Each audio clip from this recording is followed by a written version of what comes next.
Bonjour à toutes et à tous, c'est Jonathan Caparo, journaliste et pronostiqueur hippique depuis 2012. Bienvenue sur ma chaîne consacrée aux courses hippiques, là où la passion se vit au rythme des sabots. Vous connaissez ma phrase fétiche. Alors avant de rentrer dans le vif du sujet, cette vidéo étant consacrée à la réunion du mercredi 8 octobre sur l'hippodrome d'Anguin-Soisy, je me permets de te demander de t'abonner à cette chaîne, de liker la vidéo, de la partager auprès du plus grand nombre afin que cette communauté de personnes passionnées de turfistes s'agrandisse pas à pas, et surtout n'hésite pas à interagir en dessous dans les commentaires en m'envoyant ce que tu vois dans la course principale du jour, dans les autres épreuves du programme. C'est très important pour moi déjà à titre humain de pouvoir échanger avec toi, mais également pour le référencement YouTube. Si on peut faire d'une pierre deux coups, ne nous en privons pas. Jingle.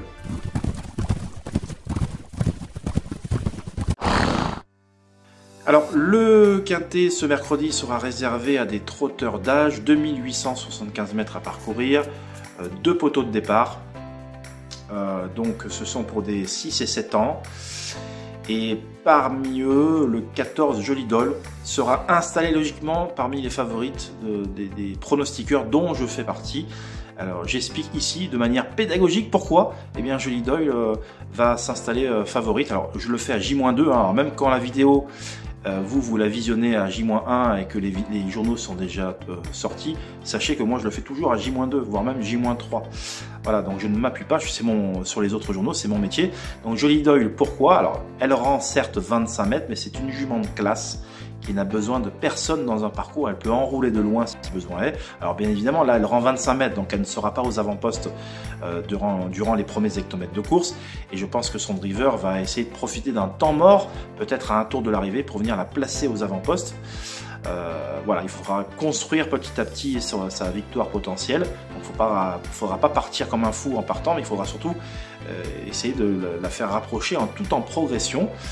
Et alors le lot au premier poteau n'a rien d'extraordinaire. Ils sont pas beaucoup à rendre la distance ici. Donc on peut imaginer que son driver va faire une belle volte et va essayer ensuite de trouver un bon dos pour pouvoir la rapprocher. Et Jolie Doll, au regard de sa forme récente, nul doute qu'elle a vraiment un tout premier rôle à jouer. C'est l'une des plus régulières du peloton et l'une des plus talentueuses également. Donc théoriquement, elle ne devrait pas taper loin, comme on dit, et même si une course reste une course, et même si le lot, c'est pas un lot de champion du monde, c'est pas un lot de foudre de guerre.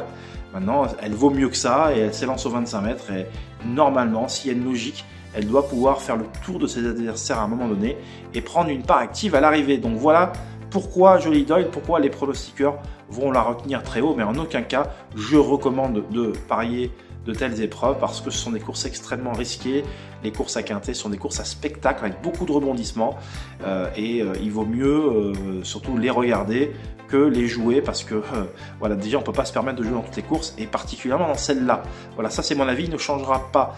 Terminons enfin avec votre recommandation du jour qui sera dans la 6e compétition, le 11 Idole de Méa. Alors cette course aurait pu servir de support de pari à la carte, mais faute de participants, eh bien elles sont que 12.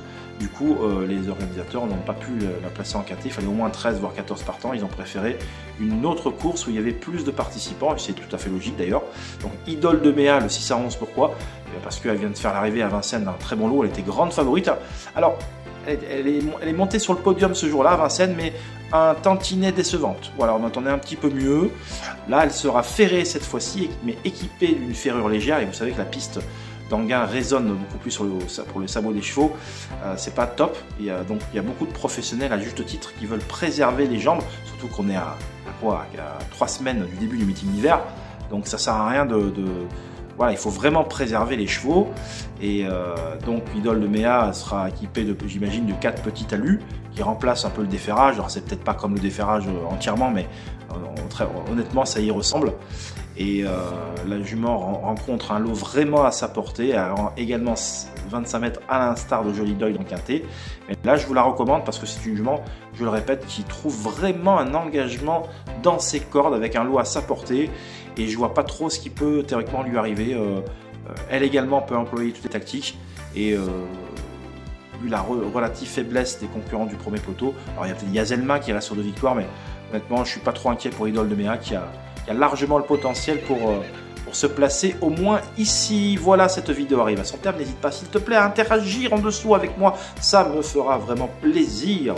Et donc, très régulièrement, je le fais. Je vous réponds, même si c'est parfois avec du retard. Merci de m'avoir écouté. Dans tous les cas, on se retrouve à très vite. Bye bye.